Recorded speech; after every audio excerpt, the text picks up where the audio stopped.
दोस्तों, हजरत ख्वाजा गरीब नवाज की करामात और जलाल को ना तो कोई कल मिटा सका था और ना ही आज मिटा पाएगा।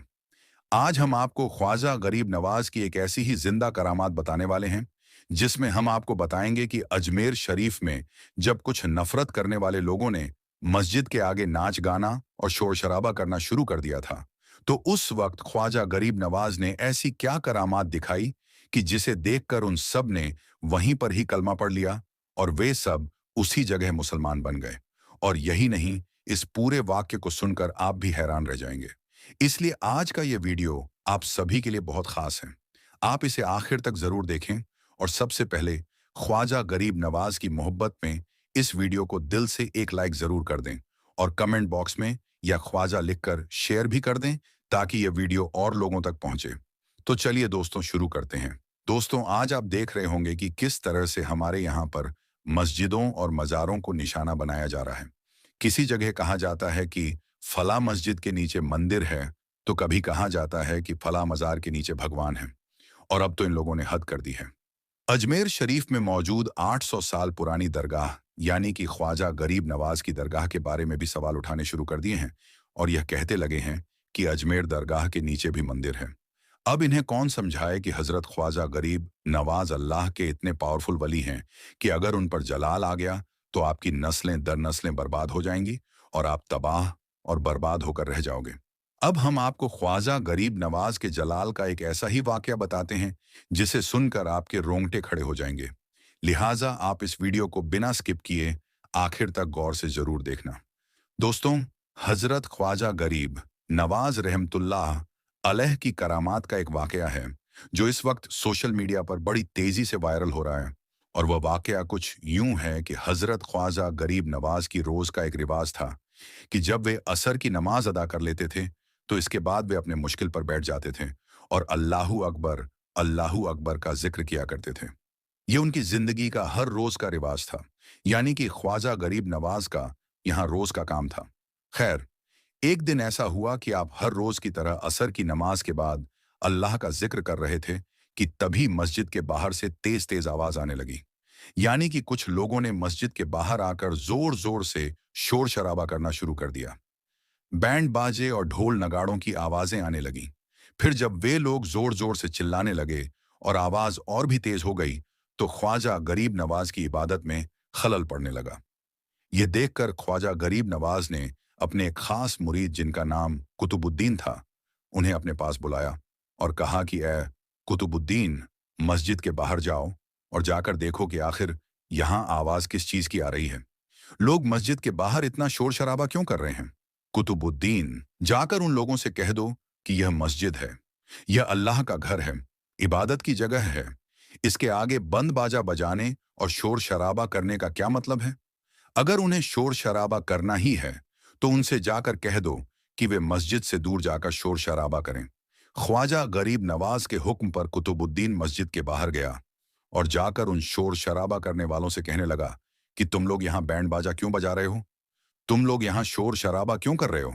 ख्वाजा गरीब नवाज ने कहा है कि यह अल्लाह का घर है, मस्जिद है। यहाँ नाच गाना मत करो। अगर आपको शोर शराबा करना ही है तो मस्जिद से दूर जाओ।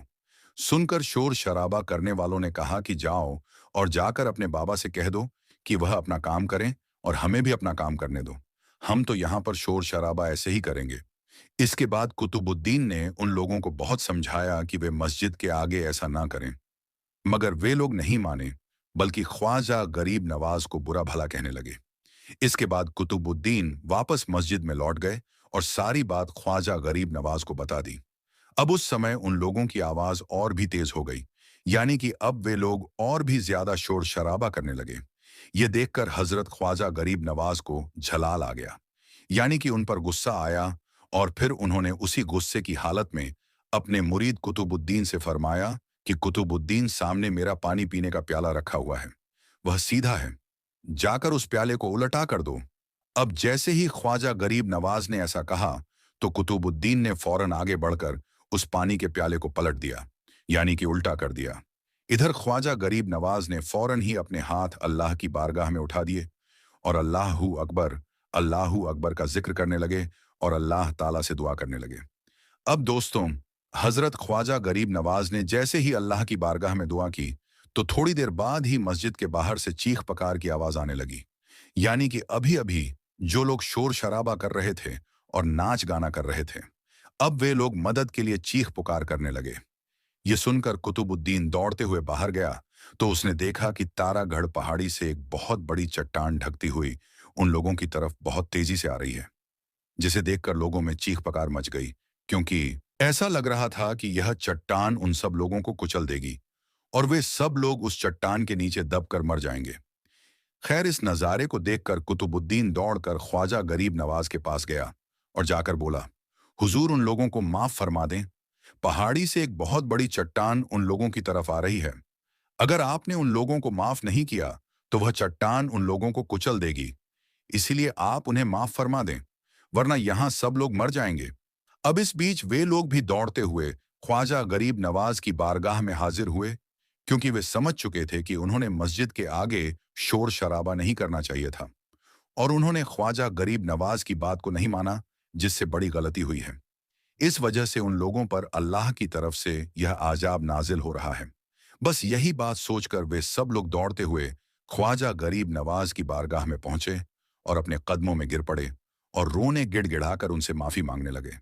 उन लोगों की यह हालत देखकर ख्वाजा गरीब नवाज को उन पर तरस आ गया। इसलिए उन्होंने अपने मुरीद कुतुबुद्दीन से फरमाया कि कुतुबुद्दीन, इन लोगों को उनकी गलती का एहसास हो गया है, इसलिए जाओ और जाकर अब उस प्याले को वापस सीधा कर दो। हुक्म पाकर कुतुबुद्दीन आगे बढ़ा और जाकर वह प्याला वापस सीधा कर दिया। अब जैसे ही वह प्याला सीधा हुआ, अल्लाह के करम से वह चट्टान जो तारागढ़ की तरफ से उन लोगों की ओर आ रही थी, वहीं पर रुक गई। यानी वह चट्टान हजरत ख्वाजा गरीब नवाज की करामात से, अल्लाह के करम से हवा में ही रुक गई। दोस्तों, आज इस वाक्य को 800 साल का वक्त गुजर चुका है, मगर वह चट्टान आज भी तारागढ़ के रास्ते में वैसे ही बगैर किसी सहारे के रुकी हुई है। अगर आप लोगों का कभी अजमेर शरीफ जाना हो और आप तारागढ़ की जियारत के लिए जाएं, तो रास्ते में आप वह चट्टान देख सकते हैं। अब जैसे ही उन लोगों ने देखा कि वह चट्टान अभी अभी उनकी तरफ आ रही थी, मगर जैसे ही ख्वाजा गरीब नवाज ने उस चट्टान की तरफ इशारा किया, तो वहीं पर रुक गई। ये देखकर वहां पर मौजूद तमाम लोग हैरान रह गए और दौड़कर वे सब ख्वाजा गरीब नवाज के कदमों में गिर पड़े और कहने लगे, ख्वाजा साहब, आप जिस धर्म से हो, हमें भी उस धर्म में शामिल कर लो। इसके बाद उन तमाम लोगों ने ख्वाजा गरीब नवाज के हाथों पर कलमा पढ़ा और वे सब वहीं पर मुसलमान बन गए। अब कुतुबुद्दीन ने सोचा कि ख्वाजा साहब का वह प्याला करामाती है, यानी कि उस प्याले में तासीर है, इसलिए उसने ख्वाजा साहब से वह प्याला मांगने का विचार किया। लेकिन उसने इंतजार किया और सोचा कि जिस दिन ख्वाजा गरीब नवाज का मूड अच्छा होगा, उसी वक्त उनसे वह प्याला मांग लेगा। फिर एक दिन कुतुबुद्दीन ने देखा कि ख्वाजा गरीब नवाज मुस्कुरा रहे हैं। यह देखकर वह कुतुबुद्दीन ख्वाजा गरीब नवाज के पास गया और जाकर कहा, ख्वाजा साहब, आपकी तबीयत तो ठीक है ना? इसके बाद मौका पाकर कुतुबुद्दीन ने कहा, ख्वाजा साहब, आपका वह करामाती प्याला मुझे दे दीजिए, क्योंकि आपके इस प्याले में बहुत तासीर है। अगर मुझे भी किसी दिन कोई परेशानी आएगी, तो मैं भी इस प्याले को पलट दूंगा और मेरी वह परेशानी दूर हो जाएगी। यह सुनकर ख्वाजा गरीब नवाज मुस्कुरा दिए और बोले, ए कुतुबुद्दीन, क्या तुम्हें लगता है कि यह प्याला करामाती है? इस प्याले में तासीर है। सुन लो कि नहीं है कुतुबुद्दीन। मैंने जिंदगी भर अल्लाह और अल्लाह के प्यारे नबी हजरत मोहम्मद सल्लल्लाहु अलैहि वसल्लम का जिक्र किया है। अगर तुम मेरा सीना खोलोगे, तो वहां से सिर्फ और सिर्फ अल्लाह और उसके रसूल का जिक्र ही मिलेगा। कुतुबुद्दीन ने सुना और समझ गया कि वह तासीर प्याले में नहीं, बल्कि ख्वाजा साहब की अपने रब से निकली हुई जिक्र और वली की जगत में है। खामोश रहकर उसने असल बात समझ ली। तो दोस्तों, यह है हजरत ख्वाजा गरीब नवाज रहमतुल्लाह अलैह की शान। आप अल्लाह के बहुत पावरफुल वली हैं। आपकी जुबान में इतनी तासीर थी कि आप अपनी जुबान से जो भी बात निकाल देते थे, अल्लाह पाक उस बात को फौरन ही अपनी बारगाह में कबूल फरमा लेते थे। मगर फिर भी आज कुछ नासमझ लोग हैं जो बिना सोचे समझे अल्लाह के इतने बड़े वली की मजार शरीफ पर सवाल उठा रहे हैं और कह रहे हैं कि अजमेर दरगाह के नीचे मंदिर है। अब उन्हें यह नहीं मालूम कि अगर ख्वाजा गरीब नवाज को जलाल आ गया, तो उनकी नस्लें दर नस्लें बर्बाद हो जाएंगी और वे बुरी मौत मरेंगे।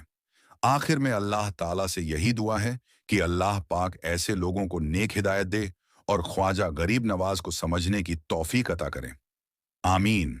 अल्लाहुम्मा आमीन। एक बार आप भी कमेंट बॉक्स में आमीन जरूर लिख दें। दोस्तों, 2025 के साल को लेकर लोगों में तरह तरह की बातें हो रही हैं। कोई भविष्यवाणी कर रहा है कि इस साल दुनिया का खात्मा हो जाएगा, तो कोई कह रहा है कि 2025 का साल कयामत का साल है, जिसमें कयामत की बड़ी बड़ी निशानियां पूरी होने जा रही हैं। इन सब के बीच एक तरफ जहां साइंस धरती और आसमान के खतरों के बारे में बात कर रही है, वहीं दूसरी तरफ सऊदी अरब में कयामत की एक बहुत बड़ी निशानी पूरी हो गई है, जिसे देखकर आज पूरी दुनिया में टहलका मचा हुआ है। और यही नहीं, कयामत की इस बड़ी निशानी के बारे में जानकर यकीनन आप भी हैरान रह जाओगे। आपके भी रोंगटे खड़े हो जाएंगे। इसीलिए आज का यह वीडियो आप सभी के लिए बहुत खास है। आप इसको आखिर तक जरूर देखें। और सबसे पहले, अगर आप कयामत के दिन को हक मानते हो, तो इस वीडियो को दिल से एक लाइक जरूर कर दें और कमेंट बॉक्स में अल्लाहू अकबर लिखकर शेयर भी कर दें, ताकि और भी लोगों तक यह वीडियो पहुंच जाए। तो चलिए दोस्तों, शुरू करते हैं। दोस्तों, अल्लाह के प्यारे नबी हजरत मोहम्मद सल्लल्लाहु अलैहि वसल्लम ने आज से 14,400 साल पहले कयामत की जिन निशानियों के बारे में हमें बताया था, उनमें से एक बहुत बड़ी निशानी इस साल यानी 2025 में सऊदी अरब में पूरी हो गई है, जिसे देखने के लिए हजारों की तादाद में लोग वहां पहुंच रहे हैं। और यह निशानी ऐसी है जिसे देखकर लोग इसे अल्लाह का करिश्मा कह रहे हैं, क्योंकि यह एक ऐसा करिश्मा है जो नाकाबिले यकीन है। याद रखें कि जो काम नामुमकिन हो और अगर वह मुमकिन हो जाए, तो ऐसे काम को ही अल्लाह का करिश्मा करार दिया जाता है, क्योंकि ऐसे काम इंसान के बस के बाहर होते हैं। अब सऊदी अरब में कयामत की कौन सी निशानी पूरी हुई है, अल्लाह का यह करिश्मा कहाँ पेश आया है, इस बारे में तफसील से जानने के लिए आप हमारी इस वीडियो को आखिर तक गौर से जरूर देखें। दोस्तों, सबसे पहले तो आप याद रखें कि कयामत का दिन हक है, यानी इस दुनिया में कयामत जरूर आएगी। इस बारे में कोई भी इंसान इनकार नहीं कर सकता है। लेकिन यह कयामत कब आएगी, किस साल आएगी, इस बारे में अल्लाह के सिवा कोई नहीं जानता। यह एक ऐसा राज है जो अल्लाह ताला ने किसी भी फरिश्ते या किसी भी नबी को नहीं बताया। एक मर्तबा हजरत जिब्राइल अलैहिस्सलाम ने अल्लाह के प्यारे नबी से पूछा कि या रसूल अल्लाह कयामत कब आएगी, तो उनको भी यही जवाब मिला कि जिससे पूछा जा रहा है वह साइल पूछने वाला से ज्यादा नहीं जानता। कुरान पाक में भी यही बताया गया है कि कयामत के मुकर्रर वक्त का इल्म सिर्फ अल्लाह के पास है। जैसा कि कुरान पाक में इरशाद है, ये लोग आपसे कयामत के बारे में पूछते हैं कि कयामत कब आएगी, तो आप फरमा दीजिए, इसका इल्म तो सिर्फ मेरे रब को ही है। कयामत को उसके वक्त पर अल्लाह के सिवा कोई दूसरा जाहिर नहीं करेगा। वह जमीन और आसमान में बड़ा भारी हादसा होगा। वह तुम पर अचानक आ पड़ेगा। ये लोग आपसे ऐसे पूछते हैं जैसे आप गोया इसकी तहकीक कर चुके हैं। बस आप फरमा दीजिए, इसका इल्म सिर्फ मेरे रब के पास है। दोस्तों, कयामत की ऐसी बहुत सी निशानियां हैं जिनका जिक्र कुरान और हदीस में मिलता है और जो आज के इस दौर में तकरीबन पूरी हो चुकी हैं। इनका जिक्र हम आपको बाद में बताएंगे, लेकिन इससे पहले हम आपको सऊदी अरब में जाहिर होने वाली कयामत की उस बड़ी निशानी के बारे में बताते हैं, जो हाल ही में पूरी हुई है और जिसे देखकर आज पूरी दुनिया हैरान हो रही है। दोस्तों, कहा जा रहा है कि सऊदी अरब में मक्का और मदीना के बीच के सहारा में पानी का एक बहुत बड़ा चश्मा फूट पड़ा है। और हदीस पाक में यह बात साफ तौर पर मौजूद है कि कयामत से पहले अरब के सहारा में पानी का चश्मा फूट पड़ेगा। अब जैसा कि आप इस वीडियो में देख पा रहे हो, इसमें बिल्कुल साफ तौर पर दिखाई दे रहा है कि अरब के सहारा में पानी का एक बहुत बड़ा चश्मा फूट पड़ा है, जिसमें बहुत तेजी से पानी उबल रहा है और पानी फूट फूट कर ऊपर की ओर उठता हुआ दिखाई दे रहा है। अब जरा आप ही सोचिए, कहाँ पानी और कहाँ सहरा। यानी सहरा में तो पानी का कोई तस्वुर भी नहीं किया जा सकता, क्योंकि सहरा में अगर कुआं भी खोदा जाए तो उसमें कभी पानी नहीं आता। तो अब आप खुद सोच लीजिए कि सहारा में पानी का यह चश्मा अल्लाह ताला के किसी मौजे से कम नहीं है। यह अल्लाह पाक के करिश्मे के। तो दोस्तों, आज की इस वीडियो में बस इतना ही। हम मिलेंगे आपको अगली वीडियो में। तब तक के लिए अल्लाह हाफिज।